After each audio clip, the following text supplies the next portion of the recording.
Hi friends, అందరికీ నమస్కారం అండి. Welcome to my channel. ఈరోజు మీకోసం ఒక మంచి కథతో వచ్చేసానండి. కథ పేరు మైథిలి పర్యాణయం.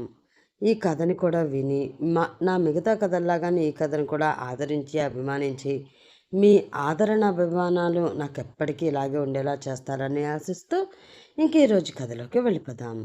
శ్రీ సీతారాముల కళ్యాణం జరిగే రోజే మన మైథిలి వివాహం కూడా జరిపించండి, అదే ముహూర్తానికి అదే పందిట్లో అని చెప్తున్న పంతులు గారి వంక విస్మయంగా చూసింది మైథిలి. చాలా మంచి ముహూర్తం, 100 సంవత్సరాలకు ఒకసారి వస్తుంది. అమ్మాయి సంసారం చాలా చక్కగా ఉంటుంది. నా మాట విని మన ఊరి గుడిలోనే ఏర్పాట్లు చేయండి అని మరీ మరీ చెప్పారు పంతులు గారు.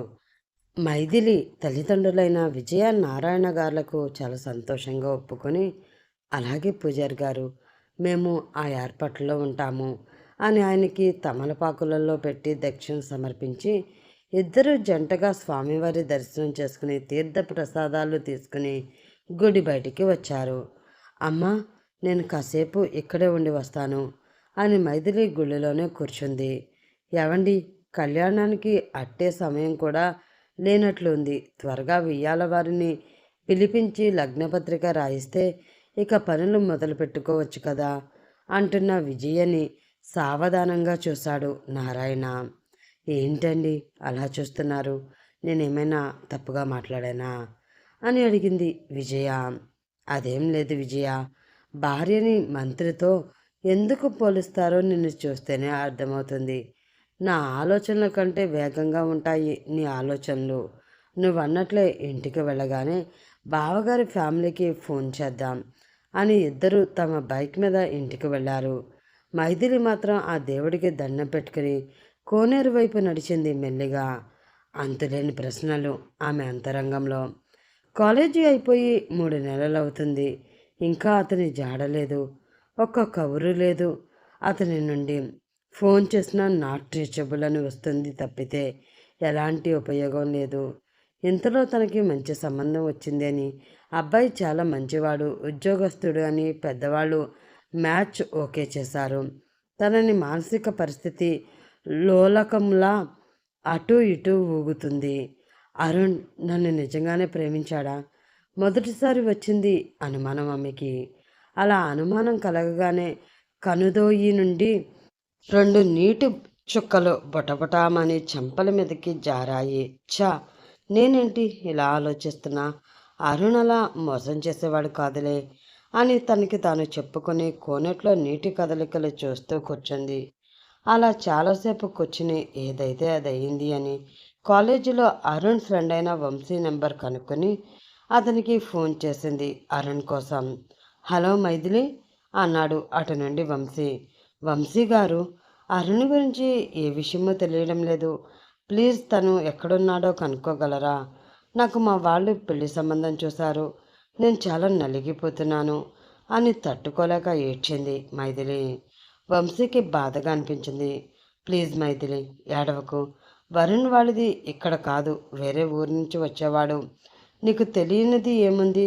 కాలేజీ అయ్యాక ఎవరితోటి కాంటాక్ట్లో లేడు, కానీ కనుక్కుంటాను నీకోసం.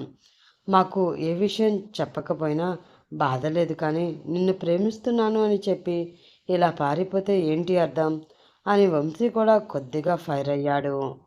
మైథిలి అనునయంగా, సరే వంశీ గారు, కనుక్కుని చెప్పండి అని కాల్ కట్ చేసి మెల్లిగా నడుచుకుంటూ ఇంటికి వెళ్ళింది. తన మనసంతా చేదుగా మారింది. అరుణ్ బిహేవియర్ వలన, కానీ ఎదురు చూస్తాను అన్నట్లే ఉంది.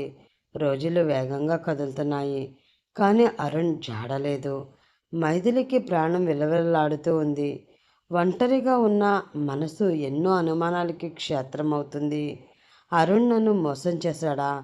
ప్రేమిస్తున్నాను అని చెప్పి నా మనసుని వంచాడా? ఇలా ఎన్నో ప్రశ్నలు తన మెదడులో చేరి తొలుస్తూ ఉన్నాయి. ఇలా కాదు, అరుణ్ అడ్రస్ సంపాదించి అక్కడికి వెళ్ళి కనుక్కోవాలి అని పిచ్చి ప్రయత్నం చేయబోయింది. కానీ మరోసారి ఆలోచించిన మైథిలికి అది ఎందుకో తప్పుగా అనిపించింది. నేను అతని వెంటపడి సాధించుకోవాలా? తనకి ఇష్టం ఉంటే నా దగ్గరికి వచ్చేవాడే కదా అని అనుకుంది. మళ్ళీ అంతలోనే పిచ్చి మనసు అతను రాలేని పరిస్థితిలో ఉన్నాడేమో, ఒకసారి వెళ్ళి చూడమని తరిమింది. ఏ నిర్ణయం తీసుకోవాలో అర్థం కాకుండా ఉన్నప్పుడే లగ్నపత్రిక పెట్టుకోవడానికి ఇరు కుటుంబ సభ్యులు నిర్ణయం తీసుకున్నారు. ఇక చేసేదేమీ లేక కేవలం వంశీని నమ్ముకుని ఉంది మైథిలి. వంశీ కూడా తన ప్రయత్నం తాను చేశాడు. అరుణ్ ఊరికి వెళ్ళాడు. మైథిలి అమాయకమైన మొహం గుర్తొచ్చి అరుణ్ణి చెడామడా తిట్టాలని అనుకుని వెళ్ళేసరికి అక్కడ మూసిన తలుపులు వంశీని వెక్కిరించాయి. ఇంటి చుట్టుపక్కల అడిగితే తన తల్లిదండ్రులు ఎప్పటినుంచో లేరని, ఉన్న ఒక్క బామ్మని తన మేనత్త దగ్గర అప్పగించి అతను సైన్యంలోకి వెళ్ళాడు అని తెలిసింది. ఏంటి, ఆర్మీలోకి వెళ్ళాడా? మొన్నే కదా పరీక్షలు అయ్యాయి, అప్పుడే జాబ్ వచ్చింది, వెళ్ళిపోయాడా? కనీసం ఒక్క మాట కూడా మాతో చెప్పలేదు అని బాధపడ్డాడు వంశీ. సరే, మాతో చెప్పకంటే పోయాడు, కానీ తనని ఎంతగానో ప్రేమిస్తున్న మైథిలికి ఒక్క మాట కూడా చెప్పకుండా వెళ్ళిపోయాడు అంటే ఇది ఎంతవరకు సమంజసం అని బాధపడుతూ వెనక్కి వచ్చాడు. అదే విషయం మైథిలితో చెప్పాడు. నిజంగా ఆర్మీలోకి వెళ్ళాడా లేదంటే అని ఆగిపోయింది. ఇక మరి అడగలేకపోయింది, వేరే ఎవరినైనా ప్రేమించాడా అని. నాకు ఊరికే కళ్ళబొల్లి మాటలు చెప్పి కవర్లతో మోసం చేశాడా అని గట్టిగా అడగలేకపోయింది. ఎందుకంటే వంశీ నిమిత్త మాత్రుడు, కేవలం తను కనుక్కోమన్నాడు. అంతేకాని అరుణ్కి బాధ్యత వహించేది తను కాదు కదా. ఇక వంశీ కూడా చేతులెత్తేసేసరికి అరుణ్ జాడ తెలియక పెళ్లికి మానసికంగా ఒప్పుకుంది మైథిలి. ఆ రోజు పసుపు కొట్టి పెళ్లి పనులు మొదలుపెట్టారు. ఇంకా శ్రీరాముల వారి కళ్యాణం 2 రోజుల్లోనే ఉంది. ఆలోపు అన్ని పనులు అవ్వాలి అంటూ తల్లిదండ్రులు ఇద్దరూ వెనక పడుతూ చాలా పనులు చేస్తున్నారు. అసలు తీరికే లేకుండా. మైథిలి మొహంలో కొంచెం కూడా సంతోషం లేదు. అది గమనించిన తన స్నేహితురాలు వనజ వచ్చి, ఏంటే మైదు, నువ్విలా ఉంటే మీ అమ్మా నాన్న ఎంత బాధపడతారు ఆలోచించు అని అడిగింది. లేదు వనజ, నన్ను ప్రేమిస్తున్నాను, పెళ్లి చేసుకుంటాను అని 2 సంవత్సరాలు నా వెనక తిరిగి చివరికి నా పెళ్లి సమయంలో ఇలా మొహం చాటేసిన అరుణ్ణి నేను ఏమనుకోవాలి అని అడిగింది. మరి ఏం చేస్తావే, ఇప్పుడు తను ఆర్మీకి వెళ్ళాడని తెలిసింది కదా, అక్కడ అతను ఏ పరిస్థితిలో ఉన్నాడు, మనం తనని ఎలా కాంటాక్ట్ చేయగలం? ఆర్మీ అంటే ఒకే దగ్గర ఉండేది కాదు కదా, దేశంలో ఎక్కడెక్కడో ఉండేవాళ్ళు, ఎన్నో సరిహద్దుల దగ్గర కూడా ఉండి ఉంటారు. అలాంటి వారిని నువ్వు వెతకడం అసాధ్యం. అది 2 రోజుల్లో అంది వనజ. నిజమే వనజ, కానీ పెళ్ళి అనేది జీవిత సమస్య. నేను మనసులో అరుణించుకొని నా గుండెల మీద తాళిని ఎలా మోయాలి అని ఏడుస్తూ వనజని హత్తుకుపోయింది. తప్పదే, ఆడపిల్లన్నాక సముద్రమంత లోతుగా గంభీరంగా ఉండక తప్పదు అని సముదాయించింది వనజ. చుట్టాలు ఒక్కొక్కరుగా వస్తున్నారు. వచ్చిన వాళ్ళందరూ మైథిలి అదృష్టానికి బొగ్గలు నొక్కుంటూ ఉన్నారు. అబ్బాయి హైదరాబాద్లో పెద్ద డాక్టర్ అట, ఇంకేం చాలా మంచి సంబంధం అని ఎవరికి తోచిన పనులు వాళ్ళు చేసుకుంటూ ఉంటే తన ఈడు వాళ్ళు మధ్య కూర్చుని పూలమాలలు కడుతుంది పెళ్లి కూతురు. ఏంటే మైదు, ఇది మేమంతా లేమా? పని చేయడానికి నువ్వు చక్కగా జ్యూస్లు తాగుతూ కాసేపు నిద్రపో, బాగా నిగనిగలాడిపోవాలి పెళ్లి సమయానికి అని అంటుంటే ఒక ప్లాస్టిక్ నవ్వు నవ్వింది మైథిలి. మరి హైదరాబాద్ సంబంధం అంటే మన మైదు అక్కడ అడ్జస్ట్ అవుతుందా? వాళ్ళ ఫ్యామిలీ ముందు నుండి అక్కడే ఉంటారట, పల్లెటూరు అమ్మాయి అని ఏవేవో మాటలు అంటే పాపం మైదు అసలే నోట్లో నాలుక లేని పిల్ల అని బామ్మ వరుసయ్యే ఆవిడ అప్పగింతలప్పటి బాధ ఇప్పటి నుండే పడుతుంది. అదేం లేదు, అబ్బాయి ఇష్టపడే చేసుకుంటున్నాడు, మంచి సంబంధం, పైగా మనవాళ్ళు కావడంతో అన్నయ్య వెనక్కి తగ్గలేదు. కట్నం వద్దన్నా కూడా స్త్రీధనం కింద బాగానే ముట్ట చెప్తున్నాడు అని అంటుంది నారాయణ గారి చెల్లెలు. నీ కొడుకు పెద్దవాడు అయ్యుంటే నీ ఇంటికే కోడలుగా వచ్చేది అని ఒకరంటే, ఇప్పటికైనా నాకేం అభ్యంతరం లేదు, ప్రియాంక చోప్రా చేసుకోలేదా? 10 ఏళ్ల చిన్నోడిని నేను కూడా చేసుకుంటా అని అంటున్న కౌశిక్ మాటలకి ఆ ఇల్లంతా నవ్వులమయమైంది. కౌశిక్ మాటలకి మైథిలి మొహంలో కూడా విరిసి విరియని చిన్న నవ్వు వచ్చి చేరింది. అలా నవ్వుతూ ఉండు పెళ్లి కూతుర్లా, బొత్తిగా ఇప్పటి నుండే మొహం అలా పెట్టుకుంటే అబ్బాయి పెళ్ళి ఇష్టం లేదు అనుకుంటాడు. నవ్వితేనే అందం మరింత పెరిగి బ్రైట్గా కనిపిస్తారు అని చెప్తుంటే తల ఊపింది మైథిలి. వనజ పక్కనే ఉండి అన్నీ వింటుంది. ఆ రోజు సాయంత్రం పెళ్లి కూతురిని చేశారు. అరుణ్ మీద అప్పటిదాకా ఉన్న స్నేహం, మంచి అభిప్రాయం కాస్త కోపంగా మారుతుంది మైథిలిలో. ఎందుకు నా వెనకాలే వచ్చి తిరిగాడు? ప్రేమిస్తున్నాను అని అన్నాడు. తిరిగి ప్రేమించేదాకా వదల్లేదు. ఇలా వేరే వాళ్ళతో పెళ్లి చేసుకోవడానికా అని ఆమె మనసు రగిలిపోతుంది. చూస్తూ ఉండగానే పెళ్లి గడియలు సమీపించాయి. ఆమె అంతరంగం చిక్కుముడి పడినట్లుగా తయారైంది. పైకి పట్టు పీతాంబరాలతో నిండుగా అలంకరించారు మైథిలిని. మరోపక్క రాముల వారి కళ్యాణానికి ముమ్మరంగా ఏర్పాట్లు సాగుతున్నాయి. పచ్చని పందిళ్ళు, వాటికి అంటించిన రంగురంగు కాగితాలు, ఆ పందిరి చుట్టూ అల్లుకున్న పువ్వుల సోయగాలు, ఎక్కడికక్కడ ఏర్పాటు చేసిన నీటి వసంతాలు, హృదయాన్ని పరుగులు పెట్టిస్తున్న సన్నాయి మేళాలు, తప్పట్లు, తాళాలు, ఆ జగన్మోహుడి కళ్యాణానికి సర్వం సిద్ధమయ్యాయి. ముందుగా గుడిలో పూజ చేసి రాములవారం మూర్తులని కళ్యాణం జరిపించే ప్లేస్కి తీసుకుని వెళ్ళాలా అని ప్లాన్ చేశారు. ఆలయ ధర్మకర్త గారి ఇంటి నుండి అమ్మవారికి పుస్తే, మెట్టెలు, తలంబ్రాలు తీసుకుని రావడానికి మేళ తాళాలతో వెళ్ళి దిగ్విజయంగా పూర్తి చేసుకుని వచ్చారు. మైథిలిని కూడా అపరంజి బొమ్మలా తయారు చేసి తన చేతికి ముత్యాలతో అలంకరించిన కొబ్బరి బొండం చేతిలో పెట్టి పెళ్లి జరిగే స్థలానికి కారులో ఎక్కించారు. వెంట తోడుకు వనజతో పాటు మైథిలి మేనమామ కూతురు కూడా ఉంది. కారు దిగింది మైథిలి. విడిదిలోకి వెళ్ళారు. అరుణ్ గురించిన ఆలోచనలు తనని ఉక్కిరి బిక్కిరి చేస్తుంటే కళ్ళల్లో చేరింది చిరుతడి. ఆ నీరు వెచ్చగా జారి పసిడి ఛాయలో మెరుస్తున్న ఆమె బొగ్గని తాకింది.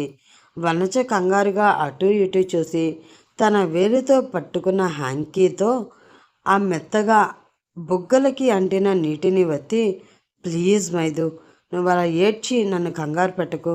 చూడు ఎంత ముద్దుగా ఉన్నావో. నా దిష్టి తగిలేలా ఉంది.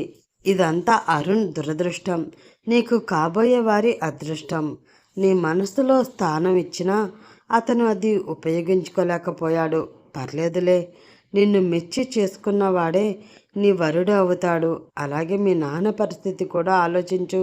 మొన్ననే హార్ట్ స్ట్రోక్ వచ్చింది. వెంట్రుక వాసులో తప్పించుకున్నారు. ఆయన బాధంతా నీ గురించే. నీకు పెళ్లి చేసి ఆ బాధ్యత నెరవేర్చుకోవాలని తపన పడ్డారు. చివరి సమయంలో నువ్విలా ఏడ్చి ఎవరి దృష్టిలో పడినా అంత బాగోదు అని సున్నితంగా హెచ్చరించి పక్కనే కూర్చుంది. మైథిలి తనని తాను మోటివేట్ చేసుకుంది. ఇక ఇదే అరుణ్ కోసం కాచిన చివరి కన్నీటి బొట్టు అని. అలా అనుకున్నాక పరుగులు తీస్తున్న తన మనసుని స్థిమితపరుచుకుంది. వనజ పక్కనే కూర్చుని ఏవేవో ఊసులు చెప్తుంటే ఊకొడుతుంది. ఇక సమయం రాగానే మైథిలిని పిలిచి గౌరీ పూజ చేయించి మాంగళ్య ధారణ కోసం చీర మార్చుకోవడానికి రాగానే అబ్బాయితో గణపతి పూజ, వరపూజ కానిచ్చారు. రామ్ పేరుకు తగ్గట్టు ఆజానబాహుడు, 6 అడుగుల అందగాడు, అరవింద నేత్రుడు, తీర్చిదిద్దినట్లు ఉన్న కనుబొమ్మలు, వాటి మధ్యలో కళ్యాణ తిలకం, విసనకర లాంటి కనురెప్పను కలిగి తుమ్మెద రెక్కల లాంటి జుట్టుతో, తేనె రంగు పెదవులతో, నున్నగా షేవింగ్ చేసిన చెంపలు, వాటిపైన తీరైన మీసకట్టుతో, పర్ఫెక్ట్ జాలైన్తో మగాడు అంటే ఇలా ఉండాలి అనేలా ఉంటాడు. అతను భుజాల కండువా వేసుకుని పూజ చేస్తుంటే పక్కన ఉన్న పందిట్లలో రాముల వారితో కూడా పూజ జరిపిస్తున్నారు. తదుపరి కార్యక్రమం కూడా నిర్విఘ్నంగా జరిపి జీలకర్ర బెల్లం తంతు దాకా తీసుకువచ్చారు. పరదా మాటున దాగిన ఇద్దరిలో కొత్తగా చేరింది కలవరం. ఒకరి ఊపిరి శబ్దం మరొకరికి స్పష్టంగా వినిపిస్తుంది. రామ్ గారు, నేను ఇప్పటిదాకా అరుణ్ని నా మనసులో ఉంచుకొని ఇప్పటికిప్పుడు మిమ్మల్ని ప్రేమించలేను, నన్ను క్షమిస్తారా అని అనుకుంది మైథిలి. రామ్ మాత్రం కుందనపు బొమ్మ లాంటి కాబోయే భార్యని తెరచాటు నుండి చూసి కళ్ళతో పలకరించాలని ఇష్టంగా ఎదురుచూస్తున్నాడు. కన్యాదానం ఘట్టం రానే వచ్చింది. విజయ నారాయణ గారు మైథిలికి చెరో పక్కన కూర్చుని రామ్ కాళ్ళు కడిగి ఆ నీళ్లు నెత్తిన చిల్లుకున్నారు. జీలకర్ర బెల్లం ఇవ్వగానే పంతులు గారు చెప్పినట్లు ఒకరి నెత్తి మీద ఒకరు పెట్టుకుని ఒకరి కళ్ళలోకి ఒకరు చూసుకున్నారు. ఒకే క్షణం ఇద్దరిలో కరెంటు పాస్ అయిన ఫీలింగ్ వచ్చింది. ఆమె కనురప్పలు కిందకి వాల్చేసింది. రామ్ కళ్ళలోకి సూటిగా చూడలేక. కానీ రామ్ మాత్రం మైథిలి మొహాన్ని పరీక్షగా చూస్తున్నాడు. విరిసి విరియని రోజా మొగ్గలా ఉన్న ఆమె సొగసే కట్నంగా అనుకుని ఆమె మెడలో తాళి కట్టే శుభ సమయం కోసం ఆతృతగా ఉన్నాడు. విశాలమైన నుదురు, సెంపెంగి ముగ్గ లాంటి నాసిక, దాని కింద ఎర్రగా ఊరిస్తూ ఉన్న దొండపండు లాంటి పెదవులు రామ్లో తీయటి తమకాన్ని కలిగిస్తున్నాయి. ఒక్కసారి అతని శరీరం షాక్ కొట్టేసి మళ్ళీ మామూలయ్యింది. మాంగళ్యధారణకి సర్వం సిద్ధమయ్యింది.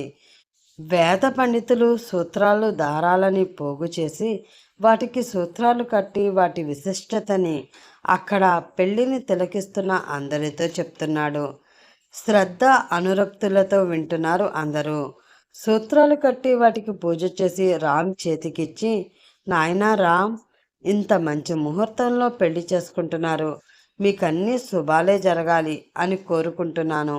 అలాగే మంత్రాలు నేను చెప్పినట్లు చెప్తూ అమ్మాయి మెడలో 3 ముళ్ళు వెయ్యని సాక్షాత్తు రాముల వారి పెళ్లి చేసినట్లే చేశారు ఆయన. సూత్రాలు తన మునివేళ్లతో పట్టుకున్న రామ్ మైథిలి ముందుకు వచ్చి నిలబడ్డాడు. తన ముందు తల వంచుకొని కూర్చున్న ఆ ముగ్ధ మనోహరిని చూసి ఆమె చుంబకం పైకి ఎత్తాడు సున్నితంగా. ఆ హాల్లో ఉన్న అందరిలో ఆసక్తి రామ్ ఏం చేయబోతున్నాడు అని. అందుకే శ్వాస వేగం తగ్గించుకుని మరి చూస్తున్నారు రెప్ప కొట్టకుండా. మైథిలి కూడా అయోమయంగా చూసింది రామ్ వైపు. నేను ఈ తాళిని నీ మెడలో కడుతున్నాను, నీకు ఇష్టమే కదా అని అడిగాడు. పక్కనే ఉన్న వనజకి కాళ్ళు చేతులు ఆడలేదు. అమ్మో, ఇదెక్కడ ముచ్చట్రా దేవుడా, ఇలా అడుగుతున్నాడేంటి అని. కొంపదీసి మైథిలి ఇష్టం లేదు అంటే ఇప్పుడేంటి పరిస్థితి అని అనుకుంది. అంతే, మైథిలి రామ్ కళ్ళల్లోకి చూసింది. అతని విశాలమైన కళ్ళు తనకేవో చెప్తుంటే కలలో ఉన్నదానిలా తల నిలువుగా ఊపింది. రామ్ పెదవుల్లో నిలిచింది అందమైన నవ్వు. అయితే తలెత్తుకుని తాళి కట్టించుకో అని ఆమె కళ్ళల్లోకి చూస్తూనే 3 ముళ్ళు వేసి సూత్రాలకి పసుపు కుంకుమ వేసి మైథిలి తలను 2 చేతులతో పట్టుకుని నుదుటి మీద గాఢంగా ముద్దిచ్చి పెళ్లిలో కొత్త వరవడిక సృష్టించాడు. అందరూ చాలా అంటే చాలా సంతోషంగా ఉన్నారు. ఇక పెళ్ళైన దంపతులకి తలంబ్రాలు పోయించి వాళ్ళని కూడా సీతారాముల కళ్యాణంలో భాగం చేశారు. అలా భగవంతుడి సన్నిధానంలో మైథిలి రాముల పెళ్లి ప్రయాణం మొదలయ్యింది. రాముల వారి కళ్యాణం కూడా ప్రతి ఏడులాగానే కన్నుల పండగలా జరిగింది. అందరూ ఆశీర్వచనాలు అందుకుని నారాయణ గారి ఇంటికి వెళ్ళారు. అక్కడ గృహప్రవేశం చేసుకుని భోజనం చేసి రామ్ ఇంటికి బయలుదేరారు. రామ్ మేనమామ ప్రసాద్ గారు తొందర పెట్టారు కానివ్వండి, అన్నయ్య గారు మళ్ళీ మాకు చీకటి పడేలా ఉంది, త్వరగా వెళ్ళి మేము కూడా గృహప్రవేశం చేయించుకోవాలి అని అనేసరికి ఇక మైథిలికి అప్పగింతలు పెట్టక తప్పలేదు. నారాయణ విజయ గారు కూతురు చేతులు అల్లుడి చేతిలో పెట్టి, బాబురామ్, నోరు తెరిచి ఇది కావాలి అని అడగలేదు ఇప్పటిదాకా, కాస్త దాని మనసు తెలుసుకుని ప్రవర్తించండి అంటూ కంటతడి పెట్టారు వాళ్ళు. మైథిలికి చిన్న తమ్ముడు కూడా ఉన్నాడు.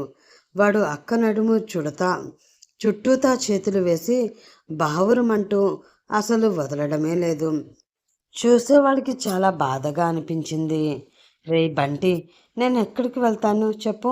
హైదరాబాద్కే కదా, నీకు నచ్చినప్పుడు వచ్చాయి అని తల మీద చేతులు ఉంచి రబ్ చేసి వాడిని సున్నితంగా వదిలి వనజ ముందుకు వచ్చి నిలబడింది మైథిలి. వనజ దుఃఖం కట్టుదిగిన గోదారి అయింది. కానీ ఎంత ప్రయత్నం చేసినా మైథిలి కళ్ళల్లో కొంచెం కూడా బాధ తాలూకా జాడ లేకపోవడం వనజకి మరింత ఆశ్చర్యాన్ని కలిగించింది. చాలాసేపు ఉండేసరికి రామ్ మేనమావ అందరినీ తరిమారు పదమని. రామ్ మైథిలి చేతిని సున్నితంగా పట్టుకుని కారు వైపు నడిపించాడు.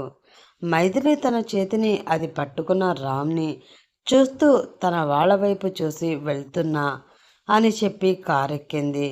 కారు కదులుతుంది, కానీ మైథిలి మనసు అక్కడే ఆగిపోయింది. ఏదో తెలియని సందిగ్ధం తనలో గూడు కట్టుకుని నిలవనివ్వడం లేదు.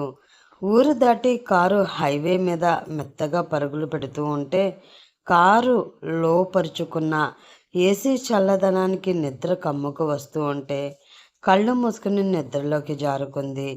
అలా నిద్రలోనే నిదానంగా జారుతూ వచ్చి రామ్ భుజం మీద తన తలని చేర్చింది. రామ్ ఉలిక్కిపడి పక్కకు చూసేసరికి పసిపాప లాంటి మైథిలి రూపం తనలో అలజడి కలిగించింది. సున్నితంగా మైథిలి చేతిని పట్టుకుని ఆ చేతి వేళని తడుముతూ, నీకు ఈ పెళ్ళి ఇష్టం లేదని తెలిసినా చేసుకుంది. ఎందుకో నీకు ముందు ముందు అర్థమవుతుంది.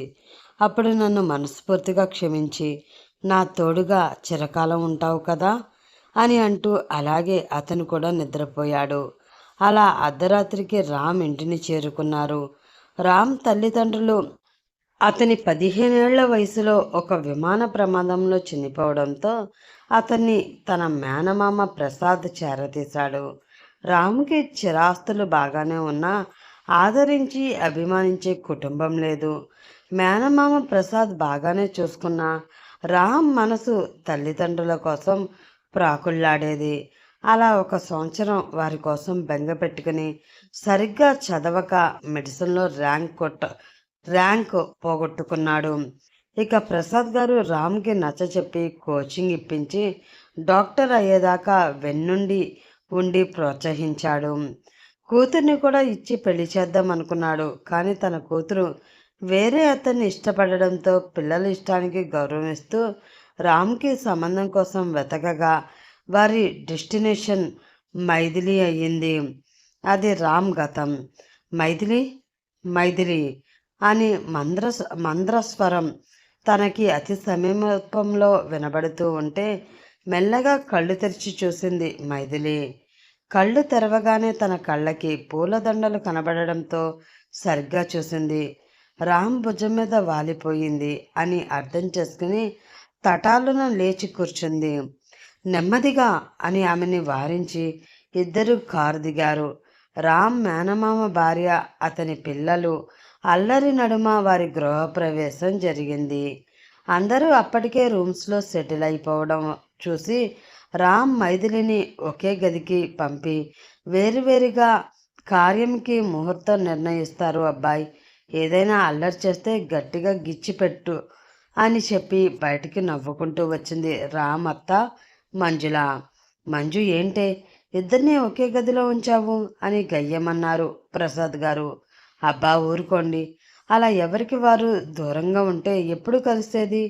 వాళ్ళు పాటలేవో వాళ్ళు పడతారు. మనం ఎప్పటికీ ఇక్కడే ఉండి వాళ్ళ సంసారం చూస్తామా? ఉన్న 4 రోజులు వాళ్ళని అలా కలిసి ఉంచితే సరి అని నవ్వుకుంటూ అక్కడి నుంచి వెళ్ళిపోతుంది. మైథిలి తన బ్యాగ్ నుండి చీర జాకెట్ తీసుకోవడం చూసిన రామ్, మైథిలి నువ్వు నీకు నచ్చిన బట్టలు వేసుకోవచ్చు, ఖచ్చితంగా ఇలాగే ఉండాలి అని ఏం లేదు. రాత్రి నిద్రపోవడమే కదా, నైట్ డ్రెస్ అయితే చాలా సౌకర్యంగా ఉంటుంది అని చెప్పాడు. మైథిలి మాట్లాడలేదు. నేలను చూస్తూ ఉండేసరికి తనే కబోర్డ్ ఓపెన్ చేసి ఆమె చేతిలో కోఆర్డ్స్ పెట్టాడు. ఇవి నీకోసమే షాపింగ్ చేశాను, నీ అనుమతి లేకుండానే, కానీ నీకు ఖచ్చితంగా నచ్చుతాయి అని బాత్రూమ్ వైపు దారి చూపించాడు. మైథిలి అవి తీసుకుని బాత్రూంలోకి వెళ్ళి తల మీద జీలకర్ర బెల్లం జిడ్డు అంతా పోయేలా చాలాసేపు స్నానం చేసి రూమ్లోకి వచ్చింది.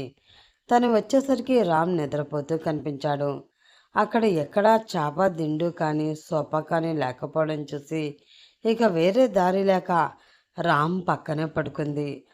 ఆ మసక వెలుతురులో రామ్ పెదవులు సన్నగా విచ్చుకున్నాయి.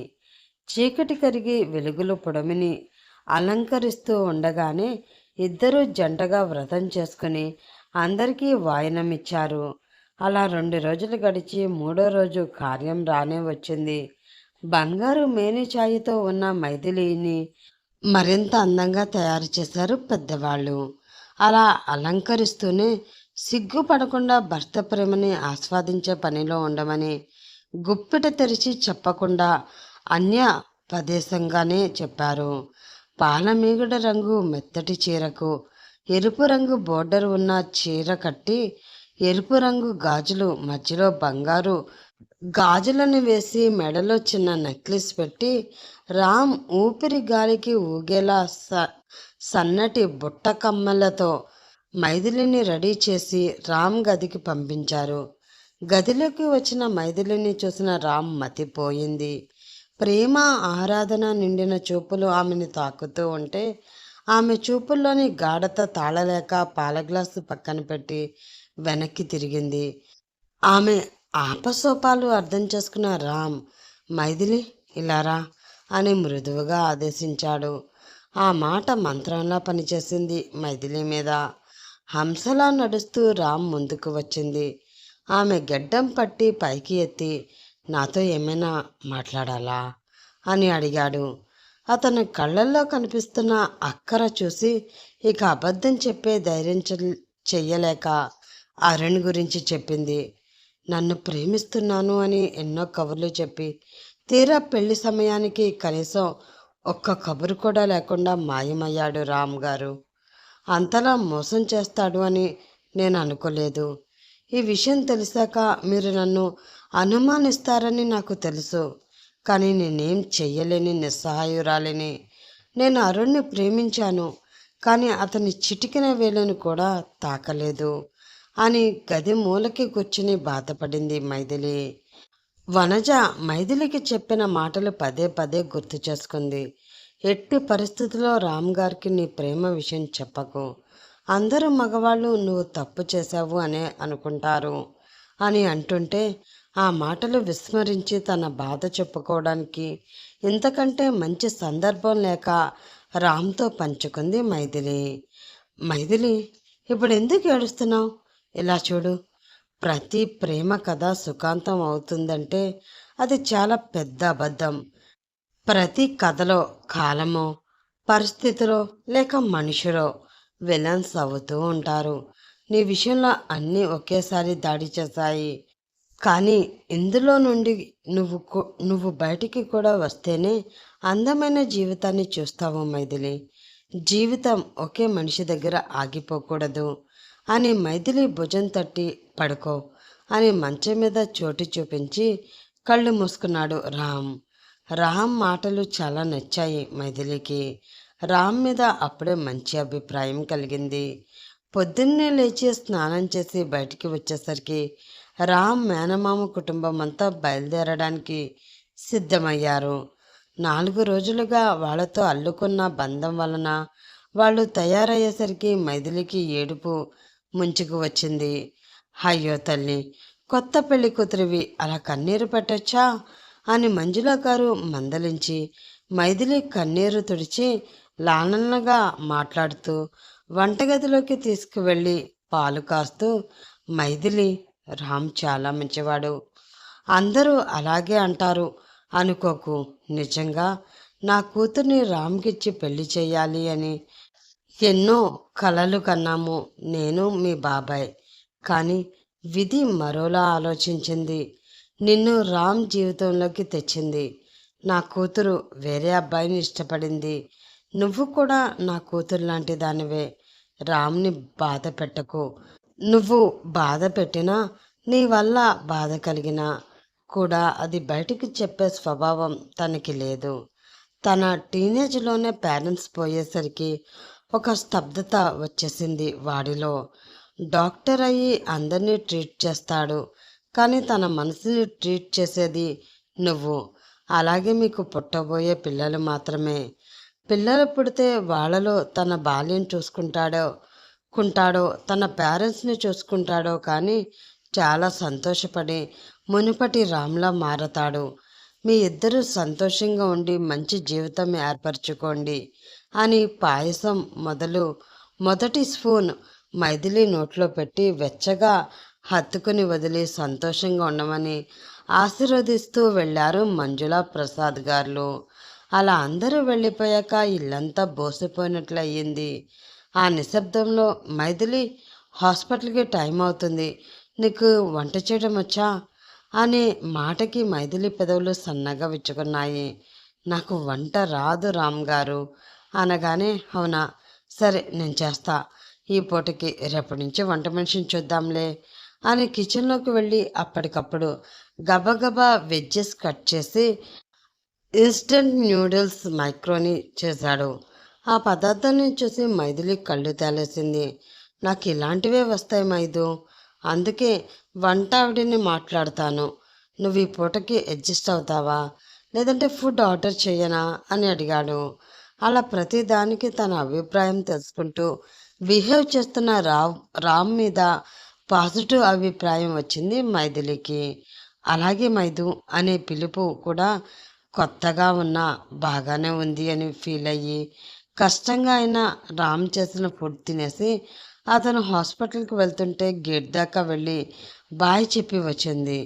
భర్త గారి పాకశాస్త్ర ప్రావీణ్యం చూద్దామని అనుకుంటే రివర్స్ తనకే పిడిపడేసరికి ఉసూరుమని మొదటగా ఇడ్లీకి దోశకి బ్యాటర్స్ ఇంట్లోనే తయారు చేసింది. మంజుల గారి సహాయంతో ఇంట్లో ఏది ఎక్కడ ఉందని తెలుసుకుని పెళ్లి కోసం తెప్పించిన ఇంగ్రీడియంట్స్ అన్నీ గాజు సీసాలో ఉంచి అన్నీ అరేంజ్ చేసుకుంది తనకి వీలుగా. ఇక కబోర్డ్లో ఇద్దరు బట్టలు పెట్టి సాయంత్రం రామ్ వచ్చేసరికి నీట్గా ఆర్గనైజ్ చేసింది మైథిలి.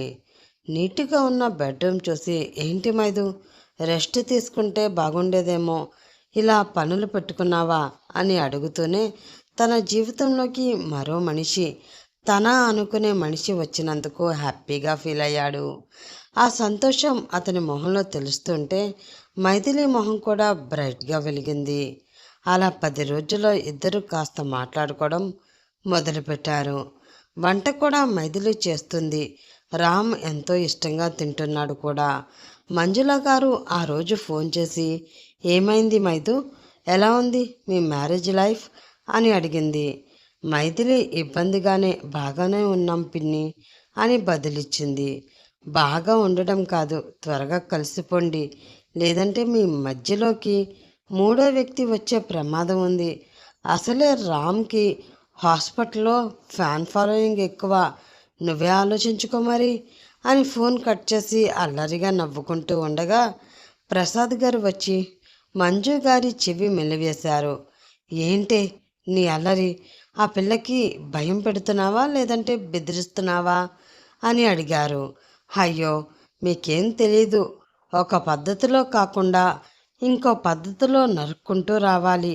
అయినా నెలల కొద్దీ దూరంగా ఉంటే అవసరం ఏముంది, చక్కగా ఉన్న జంటకి దిష్టి కొడితే ఎలా అని వారించారు మంజుల. ఏమో ఏదోటి చెయ్యి, నేపోతున్నా అని అతను వెళ్ళిపోయాడు. ఇక్కడ మైథిలి గుండె జెట్ స్పీడ్లో కొట్టుకుంటూ ఉంది.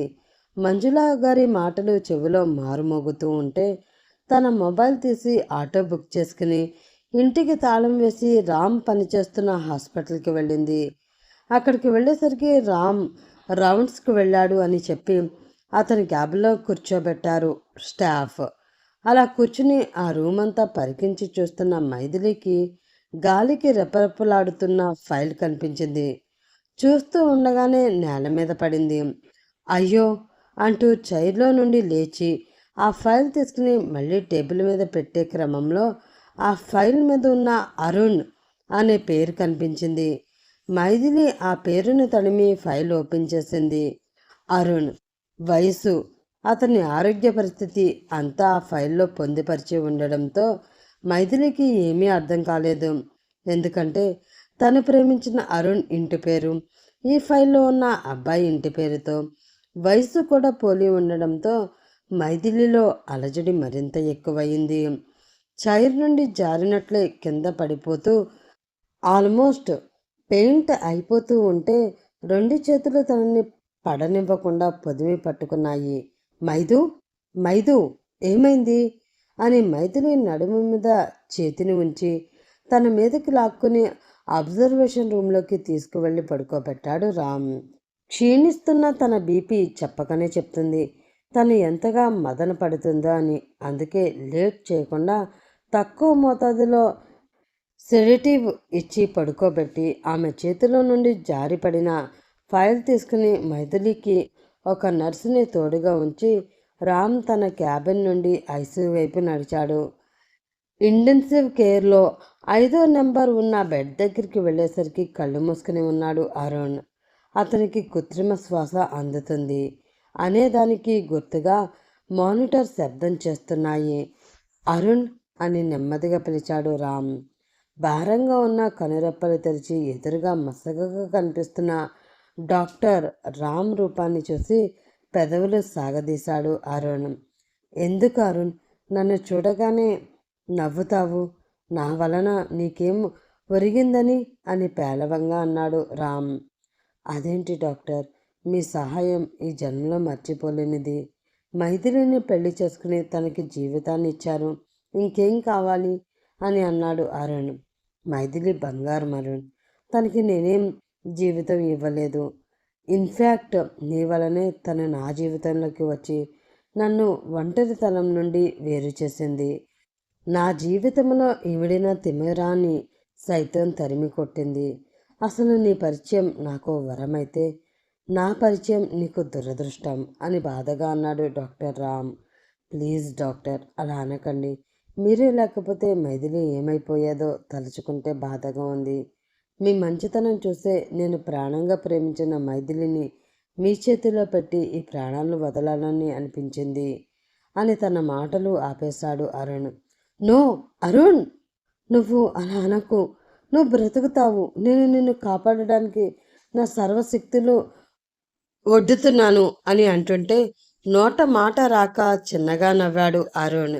ఇక అతనికి మాట్లాడే శక్తి లేదని గ్రహించి తన క్యాబిన్లోకి వెనుతిరిగాడు. తను వెళ్ళిన గంట తర్వాత మెల్లిగా లేచింది మైథిలి. లేవగానే రామ్ని ఏదో అడగాలని అడగలేక అలాగే ఆగిపోయింది.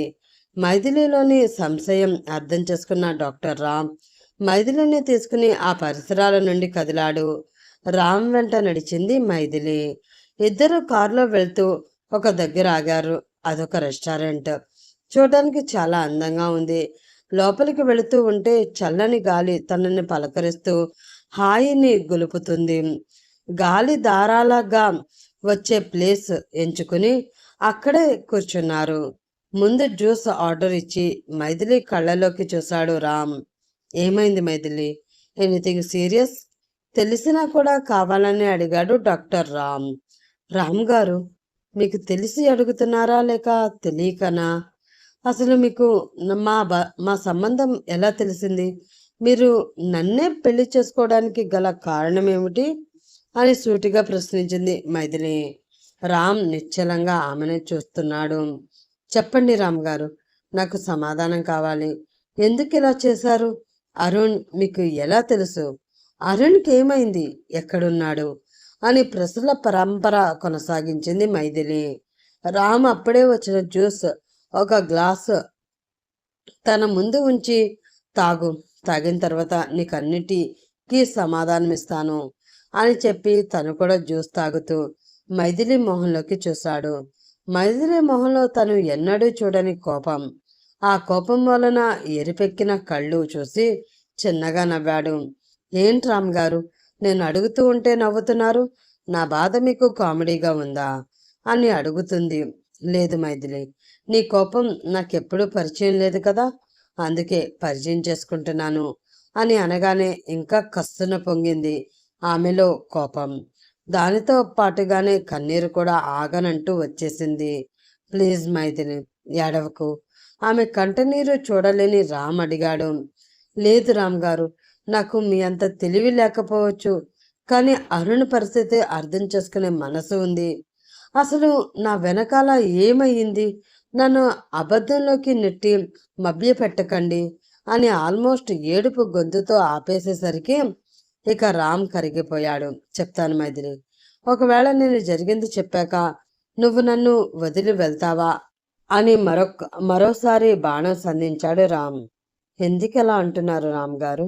నేను మిమ్మల్ని పెళ్లి చేసుకున్నాను. మీరంటే నమ్మకం కూడా అపారంగా ఉంది. మీరు ఎలాంటి తప్పు చేయలేదని అనుకుంటున్నాను.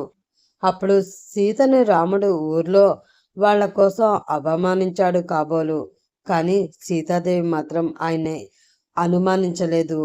నేను సీతామాత అంత గొప్పదాన్ని కాకపోవచ్చు, కానీ మీతో ఉన్న ఈ కొన్ని రోజుల్లో మీ వ్యక్తిత్వం మాత్రం అర్థం చేసుకున్నాను అని చెప్తుంటే మనసు నిండిపోయింది రామ్కి. ఇక తనకి అరుణ్కి ఎలా పరిచయం అయ్యాడో చెప్పక తప్పలేదు రామ్కి. మైథిలి, నేను డ్యూటీ అయిపోయాక ఇంటికి వెళ్తూ ఉంటే నా కారుకి అడ్డం పట్టాడు అరుణ్ అనుకోకుండా. నాకు చాలా భయం వేసింది. పెద్దగా దెబ్బలేమీ తగలకున్నా హాస్పిటల్కి తీసుకుని వెళ్ళి టెస్ట్ చేయించాను, ఒక డాక్టర్గా ముందు జాగ్రత్త కోసం. ఆ రోజు టెస్టులు అయ్యాక చాలాసేపు ఒకే దగ్గర కూర్చుని మాట్లాడుకున్నాం. మాటల్లో తను ఆర్మీలో జాబ్ కోసం ప్రయత్నాలు చేస్తున్నట్లు చెప్పాడు కూడా. ఆ రోజు కలవడమే, మళ్ళీ కనబడలేదు. అర్జెంట్ కేసెస్, ఆపరేషన్స్ ఉండడం మూలంగా నేను కూడా అరుణ్ టెస్ట్ రిపోర్ట్స్ చూడలేదు. కానీ అవి నా టేబుల్ మీదకి వచ్చి దాదాపు నెల రోజులు అయ్యింది. ఒకరోజు ఏదో ఫైల్ కోసం వెతుకుతూ ఉండగా అరుణ్ ఫైల్ కనిపించింది. అది ఓపెన్ చేసి చూసేసరికి నా తల పగిలిపోయేంత ట్విస్ట్ ఉంది అందులో. మైథిలి టేబుల్ అంచున వచ్చి కూర్చుని రామ్ ప్రతి మాట శ్రద్ధగా వింటుంది. రామ్కి కొన్ని క్షణాలు జలసీగా అనిపించింది అరుణ్ మీద. అంతలోనే అరుణ్ దురదృష్టం గుర్తు వచ్చి జాలేసింది. అరుణ్కి ఏమైంది రామ్ గారు? తను బాగున్నాడు కదా అని అడిగింది మైథిలి. బాగుంటాడు అని చెప్తే అది అబద్ధమే అవుతుంది మైదు. తనకి లుకేమియా అని డైగోస్ట్ అయింది. అతని ఊపిరి ఎప్పుడు ఆగిపోతుందో ఎవరికి తెలియదు అని అంటుంటే మైథిలి కళ్ళల్లో నీళ్లు జలజలామని రాలాయి. తన అరచేతి వెనక భాగంతో కళ్ళు తుడుచుకుంటూ, నేనొక్కసారి అరుణ్ణి చూడొచ్చా? పాపం తనకి ఎవ్వరూ లేరు అని గాధద స్వరంతో అంది మైథిలి. రామ్కి కూడా జాలి వేసింది అరుణ్ మీద. అలాగే నువ్వొక్క దాని ఉన్నావని నాకు చెప్పింది అరుణ్ణే. తనిక బ్రతకడు అని తెలుసుకున్నప్పుడు అతని మొదటి ఆలోచనలో నువ్వే ఉన్నావు మైదు. ఎంతలా ఏడ్చాడో పాపం. మైథిలి లోకం తెలియని అమాయకురాలు. నేను ఇలా వెళ్ళిపోతే తను ఎలా రియాక్ట్ అవుతుందో బాధతో కృంగిపోతుంది. తను మోడుగా మిగిలిపోకూడదు. పచ్చని చెట్టులా పూల పరిమళతో వర్దిల్లాలి. తనకు పెళ్లి జరగాలి అని అంటుండేవాడు. ఒకరోజు సడన్గా, డాక్టర్, ఎవరో వద్దు, మీరే మైథిలిని బాగా చూసుకోగలరు అని నా వెనక పడ్డాడు. నాకు పెళ్లి వద్దు అంటే అసలు వింటేనేగా వెంటపడి మరి నీ అడ్రస్ తెలుసుకునేలా, నీ వాళ్లతో పెళ్లి మాటలు మాట్లాడేలా చేశాడు. ఇంత ముద్దు కొమ్మని నాకు అప్పగించినందుకు అతనికి నేను ఏమిచ్చి రుణం తీర్చుకోగలను అని మైథిలి చెంపల మీదకి జారిన కన్నీటిని తుడిచి ప్రేమగా హత్తుకున్నాడు. బోర్మని ఏడ్చింది మైథిలి అరుణ్ కోసం. ఒక్కసారి నేను అరుణ్ని చూడాలి అని అడగంగానే హాస్పిటల్కి తీసుకువెళ్ళాడు రామ్. ఐసీయూలోకి కావడంతో స్పెషల్ డ్రెస్ వేసుకుని లోపలికి ఎంట్రీ ఇచ్చింది మైథిలి. బెడ్ మీద ఉన్న అరుణ్ని చూసి తన 2 చేతులు నోటి దగ్గర వేసుకుంది మైథిలి. రామ్ అక్కడి నుంచి వెళ్ళాడు వాళ్ళకి స్పేస్ ఇచ్చి. అరుణ్ అని మరొక్కసారి పిలిచి పక్కకి వెళ్ళి కూర్చుంది. మెల్లిగా కళ్ళు తెరిచాడు అరుణ్. మైదు, నువ్వొచ్చావా అని రామ్ కోసం అతని కళ్ళు వెతికాయి. రామ్ గారే తీసుకుని వచ్చారు అరుణ్. ఎందుకు ఇలా చేశావు అరుణ్ అని మళ్ళీ ఏడుపు స్టార్ట్ చేసింది ముద్దుగుమ్మ. ప్లీజ్ మైదు, అలా ఏడవకు. నువ్వు ఇలా ఏడుస్తూ ఉంటావని నీ జీవితంలోకి డాక్టర్ గారిని ఎంట్రీ ఇచ్చేలా చేశాను. నేను పోయాక నాకే బాధ ఉండదు నీ గురించి. ఆయన చాలా మంచివారు. నిన్ను కళ్ళల్లో పెట్టుకొని చూసుకుంటారు. తెలుసో తెలియక నిన్ను వేధించి వెంటాడి నీ జీవితంలోకి బలవంతంగా వచ్చినందుకు ఆ దేవుడు నాకు వేసిన శిక్ష ఇది అనుకుంటున్నాను. నా వల్ల నీకు బాధ కలిగితే నీకు సారీ అని క్షమాపణ చెప్తాడు అరుణ్. ప్లీజ్ అలా మాట్లాడకు అరుణ్. అంతా మన మంచికే అనుకునేవాడివి. నువ్వు పోతూ నా లైఫ్లో రామ్ గారి ద్వారా దీపాన్ని వెలిగించావు.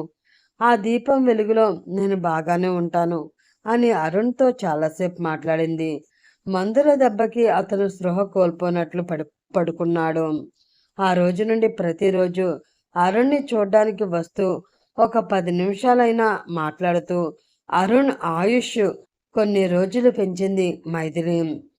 రేపు మళ్ళీ మైథిలి కనిపిస్తుంది అనే ఆశ అతనిలో బ్రతకడానికి ఊపిరి అందించే మార్గం అయ్యింది.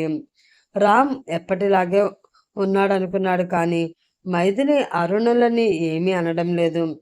కనీసం జలస్ కూడా అవడం లేదు. అలా అరుణ్ మైథిలి మళ్ళీ తమ కాలేజీ లైఫ్ని జ్ఞాపకం చేసుకుంటూ ఉండగా ఒకానొక రోజు అరుణ్ ఈ లోకాన్ని విడిచి వెళ్ళాడు అనే వార్త మైథిలి మనసుని కలిచివేసింది. అదే హాస్పిటల్లో ఎలక్ట్రికల్ క్రిమేషన్ చేశారు. మైథిలి ఆ రోజు నుండి మళ్ళీ స్తబ్దుగా మారింది. తినడం లేదు, తాగడం లేదు, రామ్ వస్తే సరిగా పలకడం లేదు. ఇక ఇలా కాదు అని విజయ గారికి ఫోన్ చేశాడు రామ్. అల్లుడి గారి నుండి ఫోన్ అని, కూతురు ప్రెగ్నెన్సీ కన్ఫర్మ్ అయ్యిందేమో అని ఆవిడ తెగ ఇదైపోతూ ఉంటే, అత్తయ్య గారు వచ్చి మీ అమ్మాయిని ఒక 4 రోజులు ఊరు తీసుకుని వెళ్ళండి అని ఫోన్ కట్ చేశాడు.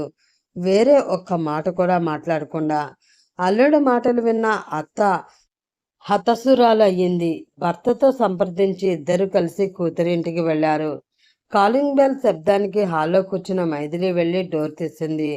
ఎదురుగా కన్నవాళ్లు కనబడగానే సంతోషంతో వాళ్ళని హత్తుకుని క్షేమ సమాచారం అడిగి టిఫిన్ తయారు చేయడానికి వెళ్ళింది.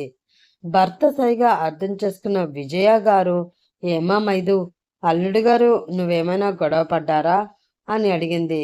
గొడవ? అదేం లేదే, ఎందుకలా అనిపించింది అమ్మా నీకు అని అయోమయంగా చూస్తుంది తల్లి వైపు. గొడవలు లేకుండా ఎందుకే మరి అల్లుడి గారు నిన్ను 4 రోజులు ఊరు తీసుకుని వెళ్ళమని మమ్మల్ని ఆగమేఘాల మీద రప్పించారు అని అడిగింది ఆవిడ. చేతిలో ఉన్న స్పూన్ కింద పడి గుండ్రంగా తిరిగి ఆగింది ఆ శబ్దం. మైథిలి మూగబోయింది. రామ్ గారు నన్నింటికి వెళ్ళమని అన్నారా? కానీ ఎందుకు? నేనేం తప్పు చేశాను అని పరిపర విధాల ఆలోచిస్తూ అలాగే ఉండిపోయింది. ఆ పూట ఉండి అల్లుడి గారితో మాట్లాడి వెళ్ళాలి అనుకున్న వాళ్ళకి రామ్ రాకపోయేసరికి ఏం తోచలేదు. తెల్లవారుజామున మైథిలిని తీసుకుని వాళ్ళ ఊరికి వెళ్ళిపోయారు. రాత్రి పగలు డ్యూటీలోనే ఉంటూ ఇంటికి రావడం తగ్గించాడు రామ్. ఇప్పుడప్పుడే బయటికి వస్తున్న అతని మాటలు మళ్ళీ మూగగా మారిపోయాయి. హాస్పిటల్లో డాక్టర్స్ గోల చేయడంతో ఇక ఇంటికి రాక తప్పలేదు. తలుపు తీయగానే మైథిలి నవ్వుతూ తనకి ఎదురు రావడం, చేతిలో ఉన్న స్టెథోస్కోప్ బ్యాగ్ తీసుకుని జాగ్రత్త చేయడం గుర్తొచ్చి సోఫాలో కూర్చున్నాడు. ఆ సోఫాలో ఇంకా ఆమె తాలూకు పరిమళం దాగి తనని వెక్కిరిస్తున్నట్లు అనిపించింది. వద్దు మైథిలి, నీకు స్వేచ్ఛనిచ్చాను. నువ్వు నీకు నచ్చిన చోటికి వెళ్ళు. ఏ బంధం కూడా బలవంతంగా ముడిపడదు. అలా పడినా పెద్ద ఉపయోగం లేదు. మన జీవితాలు అందుకు తార్కణాలు అని సోఫా వెనక్కి జారి అలాగే పడుకున్నాడు. తిండి నిద్ర సరిగ్గా లేక ఎలాగో అయ్యాడు. ఒకరోజు ప్రసాద్ మంజుల గారు కొత్త కాపురం ఎలా ఉందో చూద్దాము అని సర్ప్రైజ్ చేసినట్లు ఉంటుందని వచ్చేసరికి మూసిన తలుపులు వెక్కిరించాయి వారిని. రామ్కి కాల్ చేస్తే నాట్ రీచబుల్ వస్తుంటే ఇక మైథిలికి చేయక తప్పలేదు. మంజులా గారి నుండి వస్తున్న ఫోన్కి ఆదురుద్దాగా ఫోన్ లిఫ్ట్ చేసి, పిన్ని ఎలా ఉన్నారు అని అడిగింది మైథిలి. మీరెలా ఉన్నారు? ఇంట్లో లేరా? బయటికి వెళ్ళారా? లేదా హనీమూన్కి వెళ్ళారా అని మంజులా గారు అడుగుతూ ఉంటే మైథిలి మొహం వాడిపోయింది.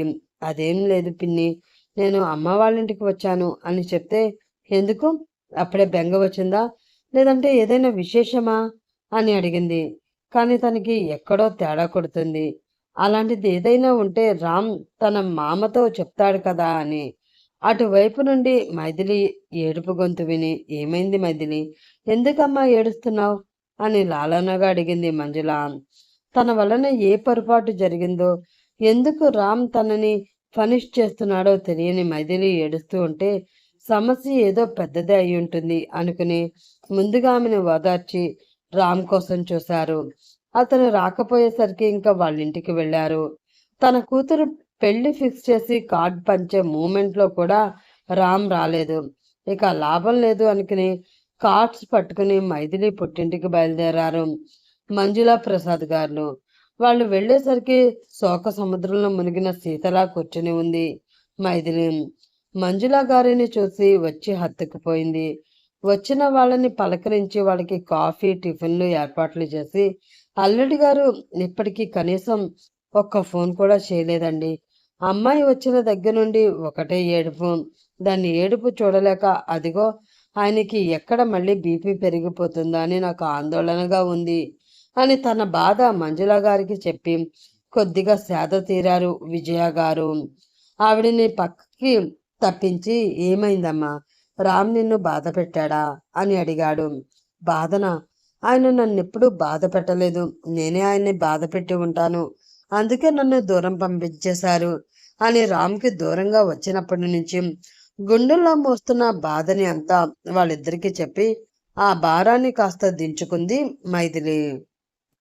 "చూడమ్మా మైథిలి, భార్యాభర్తల మధ్యలో ఏం జరిగినా అది వాళ్ళ వరకే పరిమితం కావాలి అని అనుకునే వాళ్ళల్లో మేము కూడా ఉంటాము.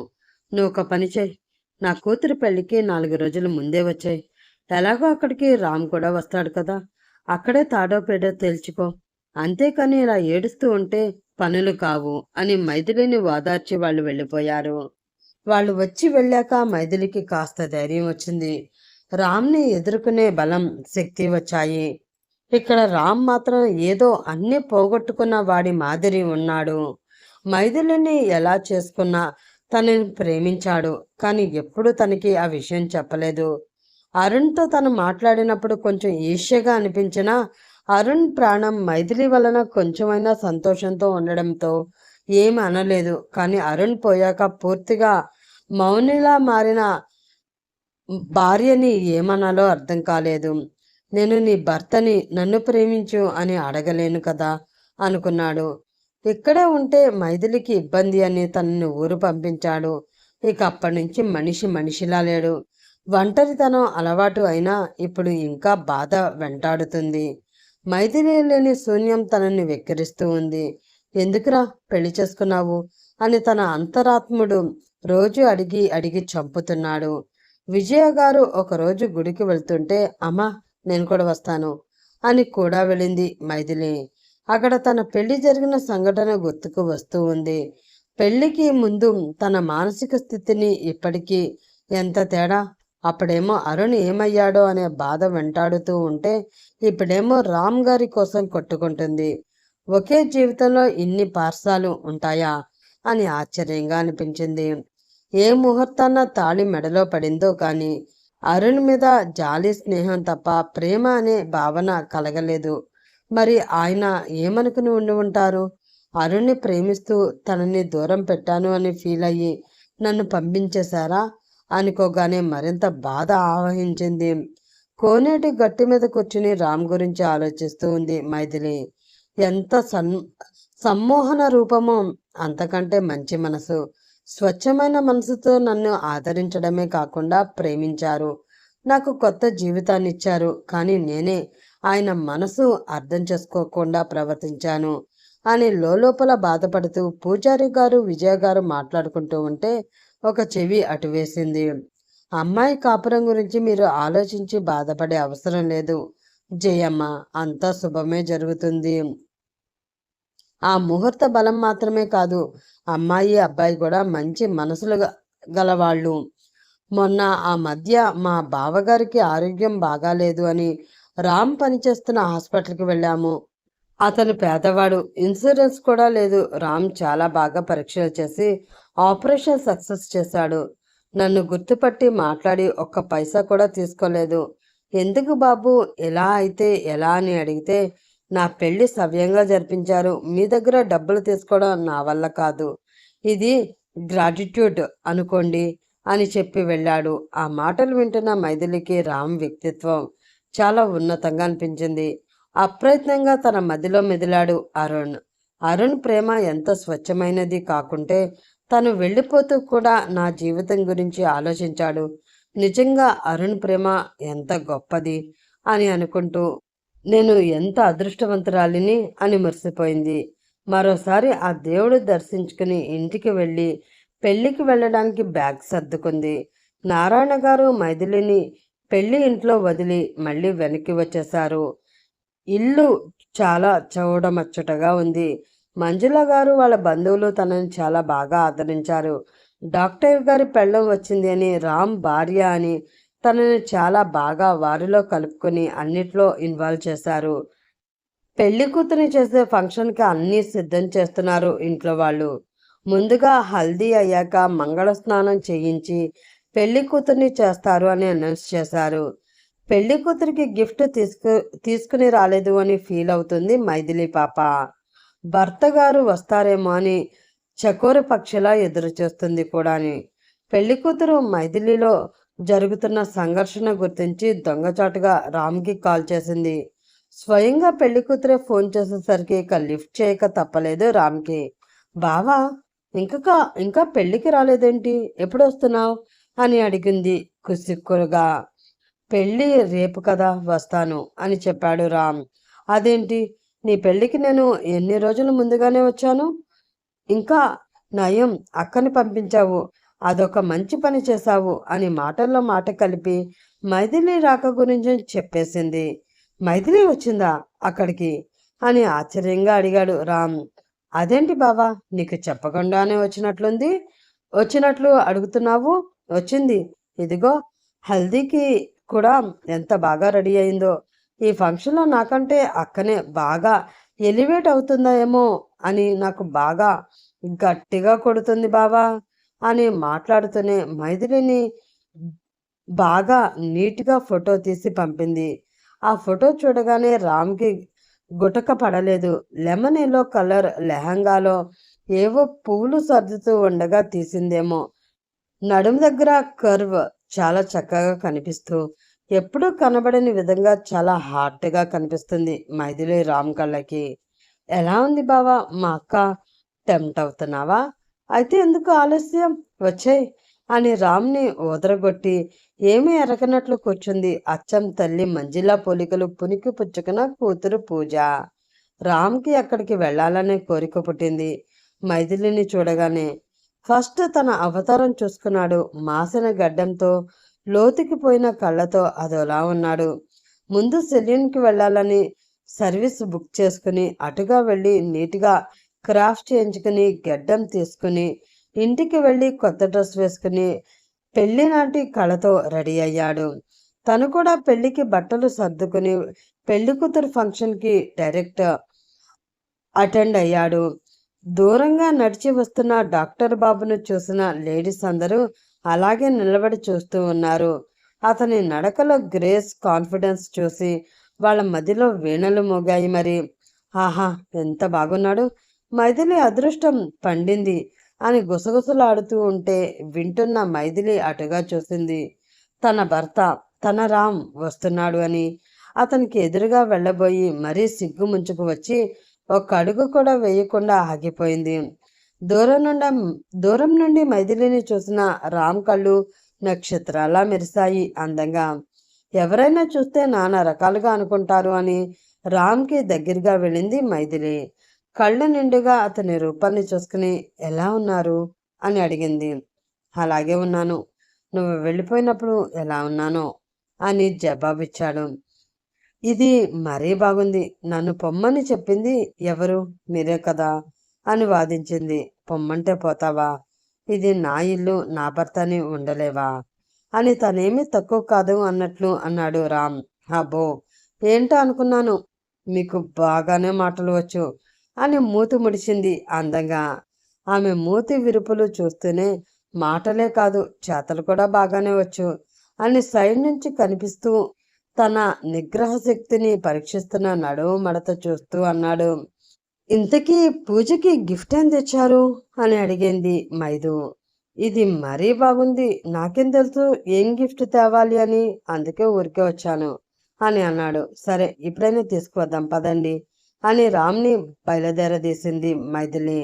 ఇద్దరు కారులో కూర్చోగానే మైథిలి చాలా మిస్ అయ్యాను అని వణుకుతున్న గొంతుతో అంది మైథిలి. గేర్ మార్చుతూ మైథిలి వైపు చూశాడు రామ్. ఆమె వణుకుతున్న పెదవులు ఏదో చెప్తున్నట్లు అనిపించింది.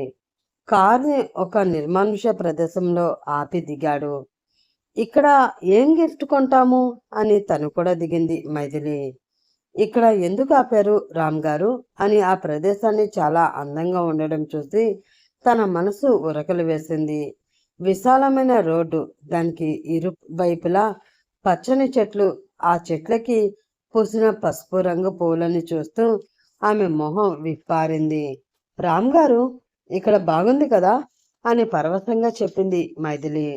అవును మైదు అని తనకి దగ్గరగా వచ్చి, ఇప్పుడు చెప్పు, నన్ను నిజంగా మిస్ అయ్యావా అని మైథిలి కళ్ళలోకి చూస్తూ అడిగాడు.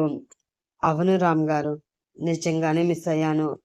మీరు పదే పదే గుర్తు వస్తూ ఉంటే ఏం చేయాలో తెలియక ఇక్కడికి మీరు వస్తారని తెలిసి వచ్చేశాను అని చెప్తున్నప్పుడు తన మొహంలో దోబూచులాడుతున్న చిరుసిగ్గు పసిగట్టాడు రామ్. అతను కోరుకున్నది అదే. మైథిలి నుండి తన కోసం ఆరాటం, ఉబలాటం, ఇలా ఎన్నో ఎమోషన్స్ తన నుండి కావాలని కోరుకుంటే అవన్నీ ఇప్పుడు ఇక్కడే దక్కుతూ ఉంటే చాలా సంతోషంగా అనిపించింది రామ్కి. ఐ లవ్ యూ మైథిలి అని ఆమె ముందు మోకాళ్ళ మీద కూర్చుని ప్రపోజ్ చేశాడు రామ్. విస్తుపోయింది మైథిలి. రెండు అరచేతులు నోటి మీద పెట్టుకుని, నువ్వు నన్ను ప్రేమిస్తావా అని అడిగాడు.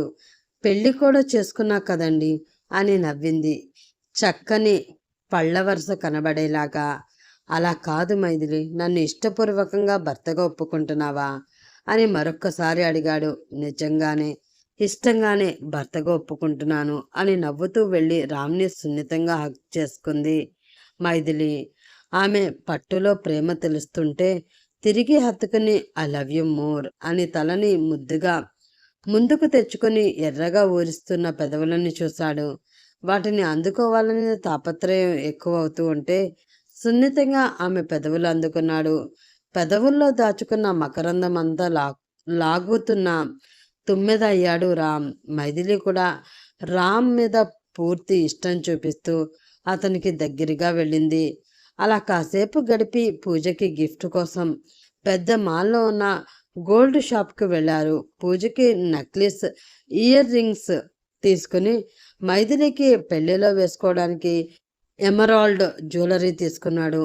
ఇంత ఎక్స్పెన్సివ్ ఎందుకు అంటే, నేను సంపాదించేది ఎవరి కోసం అనగానే ఇక మరీ నోరు ఎత్తలేదు మైథిలి. అలా పూజ పెళ్లి చూసుకుని తమ ఇంటికి చేరుకున్నారు. ఇద్దరిలో ఇప్పుడు ఎలాంటి గోప్యత లేదు. ఒకరినొకరు తెరిచిన పుస్తకం అయ్యారు. ఇక వారి సంసార జీవితం మొదలు పెట్టడానికి ఇంతకంటే మంచి సందర్భం లేదు అని ఒకరిలో ఒకరు కలిసిపోయి స్వర్గపు అంచులు తాకారు. రామ్ ప్రేమ ఎంత గాఢంగా ఉంటుందో స్వయంగా తెలుసుకుంది మైథిలి. పైకి ఇన్నోసెంట్గా కనిపించే రామ్లో కనబడని ఒక రౌడీ ఉన్నాడు అని మైథిలికి తన బెడ్రూమ్లోనే అర్థమైంది. అతన్ని అల్లరిని భరిస్తూ ముద్దుగా సంసారం సాగిస్తుంది మన మైథిలి పాప. రామ్ కూడా ఎప్పుడు గంభీరంగా ఉన్నా ముసుగు తీసేసి ఇంట్లో మైథిలి వెనకే తిరుగుతూ ముద్దు ముచ్చట్లు చెప్తూ కాపురంలో తీయటి సరాగాలు పలికిస్తున్నాడు. అలా వారి మొదటి యానివర్సరీ 5 నెలల ప్రెగ్నెన్సీతో సెలబ్రేట్ చేసుకున్నారు రామ్ మైథిలి జంట. అలా వాళ్ళు కలకాలం హ్యాపీగా గడపాలి అని ఆకాంక్షిస్తూ ఈ కథ మీకు నచ్చింది అని అనుకుంటూ, నచ్చిన వాళ్ళందరూ లైక్ చేసి షేర్ చేసి మరికొందరికి ఈ కథ చేరేలా చేస్తారని ఆకాంక్షిస్తూ ఇంకా సెలవు తీసుకుంటున్నాను ఫ్రెండ్స్. మరొక రోజు మరొక మంచి కథతో కలుసుకుందాం. అప్పటి వరకు bye bye, have a nice day.